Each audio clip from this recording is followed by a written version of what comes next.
என்னம்மா இன்னைக்கு ஸ்பெஷலா? அன்னைக்கு சொரக்கா சோரோட இந்த பைனாப்பிள் கூட்டான் வச்சு சாப்பிட்டோம்ல. சோ எல்லாரும் கேட்டிருந்தாங்க அது என்ன எங்களுக்கு சொல்லி கொடுங்க அப்படின்னு. சோ இன்னைக்கு வந்து நேயர்களுக்கு பைனாப்பிள் தேங்காய் பால் கூட்டான் சொல்லி தரப்போறேன். இந்த பைனாப்பிள் தேங்காய் பால் கூட்டான் வந்து சாப்பாட்டுக்கும் தொட்டுக்கலாம், வெறும் அப்படியே ராய்த்தா மாதிரி கூட சாப்பிடலாம். செம்ம டேஸ்டியா இருக்குங்க. வாங்க எப்படி பண்றதுன்னு உங்களுக்கு சொல்லி தரேன்.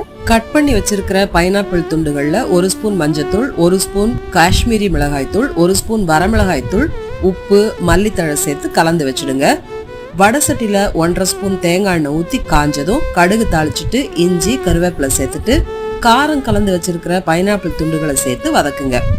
பைனாப்பிள் கொஞ்சமா வதங்கின பிறகு 1 கப் தேங்காய் பால்ல 1 ஸ்பூன் அரிசி மாவை சேர்த்து கலந்து ஊத்திடுங்க. எல்லாம் சேர்ந்து கொதி வந்ததும் உப்பு கொஞ்சம் சேர்த்துட்டு ஸ்டவ் ஆஃப் பண்ணிடுங்க. அவ்வளோதாங்க, பைனாப்பிள் தேங்காய் பால் கூட்டான் ரெடி.